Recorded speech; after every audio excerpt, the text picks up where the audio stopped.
സംസ്ഥാനത്ത് വൈദ്യുതി നിരക്ക് വർദ്ധിപ്പിക്കും. നിരക്ക് വർദ്ധിപ്പിക്കുകയല്ലാതെ മറ്റു വഴികളില്ല എന്ന് വൈദ്യുതി മന്ത്രി കെ കൃഷ്ണൻകുട്ടി. ഉപഭോക്താക്കൾക്ക് വിഷമമാകാത്ത രീതിയിലായിരിക്കും വർധന. ആഭ്യന്തര ഉൽപ്പാദനം നടത്താൻ സാധ്യതകളുണ്ട് എന്നും മന്ത്രി പറയുന്നു. വിവരങ്ങളുമായി അരുൺ ആലത്തൂർ ചേരുന്നു. അരുൺ, എന്തായാലും വൈദ്യുതി നിരക്ക് കൂട്ടും എന്ന് നമ്മൾ നേരത്തെ വാർത്ത നൽകിയിരുന്നു. ഇക്കാര്യം ഇന്ന് മന്ത്രി സ്ഥിരീകരിക്കുകയാണ്. വൈദ്യുതി നിരക്ക് വർദ്ധിപ്പിക്കും എന്നുള്ള കാര്യം പറയുന്നു. നിരക്ക് വർദ്ധിപ്പിക്കാതെ വേറെ വഴിയില്ല, പക്ഷേ ഉപയോക്താക്കളെ വലുതായി ബാധിക്കില്ല എന്ന് പറയുന്നു. എന്താണ് വിശദാംശങ്ങൾ? അരുൺ ആലത്തൂർ.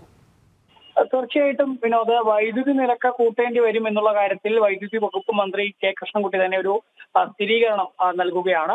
ഉപഭോക്താക്കൾക്ക് വിഷമമാകാത്ത രീതിയിലായിരിക്കും വർധന എന്നാണ് അദ്ദേഹം പറയുന്നത്. 70% വൈദ്യുതി പുറത്തുനിന്നാണ് നിലവിൽ സംസ്ഥാനം വാങ്ങുന്നത്. അതുകൊണ്ട് തന്നെ വൈദ്യുതി പ്രതിസന്ധി സംസ്ഥാനത്ത് ഉണ്ട്. അതുകൊണ്ട് നിരക്ക് വർധന ജനങ്ങൾക്ക് സ്വാഭാവികമായും വിഷമമുണ്ടാക്കും. പക്ഷേ നിരക്ക് വർദ്ധിപ്പിക്കുകയല്ലാതെ മറ്റു വഴികൾ ബോർഡിന്റെ മുന്നിലില്ല, സർക്കാരിന്റെ മുന്നിലില്ല എന്നുള്ളതാണ് പറയുന്നത്.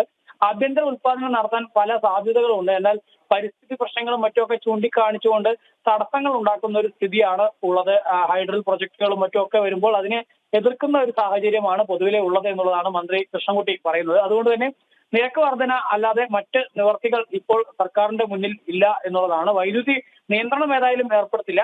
അതേസമയം തന്നെ ഇപ്പോൾ നിലവിലെ സാഹചര്യത്തിൽ ഈ നിരക്ക് വർധന എന്തായാലും ഉണ്ടാവുമെന്നുള്ള കാര്യത്തിൽ മന്ത്രി നിരക്ക് വർധന എന്തായാലും ഏർപ്പെടുത്തുമെന്നുള്ള കാര്യം വ്യക്തമാക്കുകയാണ്.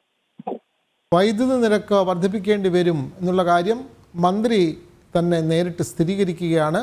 നിരക്ക് വർധനയല്ലാതെ വേറെ വഴിയില്ല എന്നും മന്ത്രി പറയുന്നു. വിവരങ്ങൾ നൽകുകയായിരുന്നു അരുൺ ആലത്തൂർ.